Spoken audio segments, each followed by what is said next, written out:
Hello, everyone. You can see that I just got off of a robot car called Cybercab. 20 more are coming from the same way the first one did. All of them have been on trips, and you can see that none of them have anyone with them. The rubber car's charging pad doesn't have a plug, so it just slides over it to charge. What do you do if you need a bigger car than a Model Y? The Rovan will look like that when we're done making it. Could you picture seeing that as you go by? It's not good. Music, because it can hold up to 20 people and things, you can be sure it's good for moving things around a city or moving 20 people at once. The Optimus has come a long way. We started with someone dressed as a robot, and each year we've made huge steps forward. If you keep going like this, you'll get something great that anyone could own. Music, music, loud cheers, music, loud cheers, music. Thanks for letting me use your Wii robot. Thanks a lot. Party okay, we have a pretty good show for you tonight.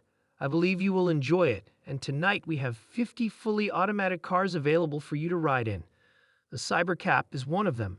You can fall asleep in the car and wake up when you get there, because there is no driving wheel or pedals. But the price of cars is a problem for a lot of people. Like, how often do people use cars? How many hours a week? The average passenger car is only used for driving about 10 hours a week out of 168 hours, which means that cars are mostly idle. But if they were self-driving, they could be used 5 or 10 times more, which means that the same car would be worth 5 or 10 times as much. There are 168 hours in a week, and as I said, only 10 of them are used for driving. A lot of those hours are spent looking for a parking spot, which can be annoying. So we want you to get your time back with autonomy. This is a very big deal. It will save lives and prevent injuries. I think self-driving cars will become 10 times safer than a human. For example, there used to be an elevator operator in every elevator, but sometimes they got tired and hit someone in the half. That's why we have automated elevators now. You just press a button and it takes you to the floor.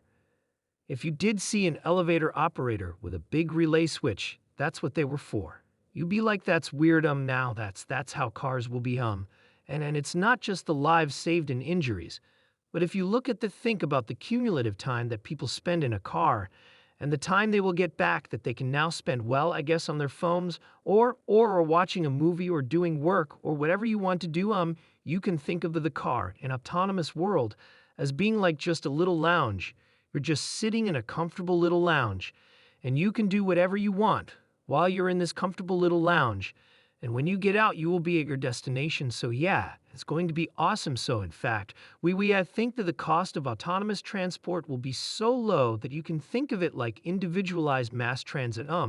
Like the average cost of a bus per mile for a city, not the ticket price, because that is subsidized, but the average price is about $1 a mile, whereas the cost of a Cybercab, we think probably over time from the operating cost, is probably going to be around 20 cents a mile in price, including taxes, and in everything else probably ends up being 30 or 40 cents a mile. So yes, and you will be able to buy loud cheers.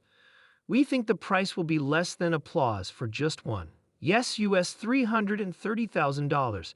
I think there will be an interesting business model where, say, someone is a UB Lyft driver today. They can actually sort of manage a fleet of cars and take care of them like a shepherd tends their flock. You're the shepherd, and you take care of your flock of cars. That would be pretty cool. I think it's going to be a great future, something really special. We do plan to start fully autonomous, unsupervised FSD in Texas and California next year with the Model 3 and Model Y. Then we plan to start production with the Cybercab, which is really well optimized for autonomous transport. Probably before 2027, but in 2026, so yeah, before that. And we'll make this vehicle in very high volume. But before that, you will experience a robotic taxi through the Model 3 and Model Y program. And Model 2 will achieve unsupervised full soft driving, with permission wherever regulators allow it in the US, and then to follow it in other countries. I'm sorry, I just don't get it. Yes, all our cars, basically all cars that we make, so let's not get new ones here. So one of the reasons why the computer can be so much better than a person is that we have millions of cars that are training in on driving, so it's like living millions of lives simultaneously, and seeing very unusual situations that a person in their entire lifetime would not see it so with that training data.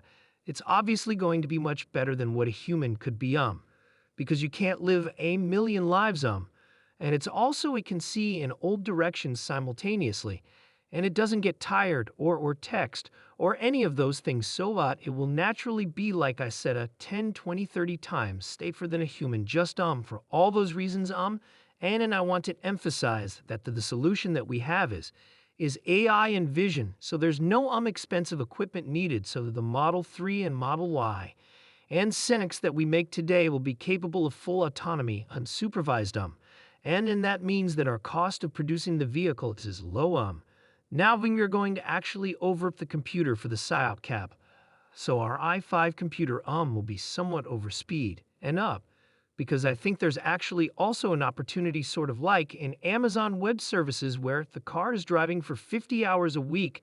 There's still over 100 hours left, and in it there's a potential there to have a massive amount of distributed inference compute, where if you've got, like, say, a fleet of 100 million vehicles and a kilowatt of efficient inference compute, you have 100 GOV of compute, which is really quite substantial, and if it's there, you might as well use it. So, yeah, so that's that I think will make sense. So, all right, so our autonomous future is here. As I said, we got 50 TSAs driving autonomously. We're trying to give you a sense of what cities will be like in the future. And when you get in, you'll see, like, it's really quite a wild experience to just be in a car with no steering wheel, no pedals, no controls, and it feels great. And we know we have enough vehicles here, so everyone should be able to try it out.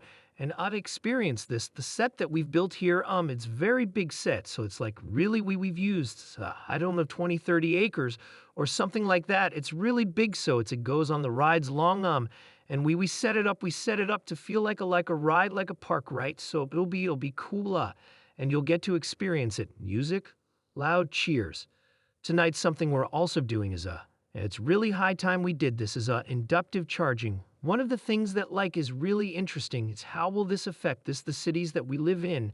And when you drive around a city, or when the car drives you around a city, you'll see there's a lot of parking lots there. There are parking lots everywhere, parking garages up there. And so what would happen if you have an autonomous world is that you can now turn parking lots into parks. And so we're taking the in-lot out of parking lots. So there's a lot of opportunity to create green space in the cities that we live in. So I think that would be quite fantastic. So this is going to the Roven, is what's going to solve for high density. So if you wanted to take a sports team somewhere, or you're looking to really get to the cost of travel down, well, I don't know, 51 cents a mile, then you can use the Roven. Some people call it the Robovan.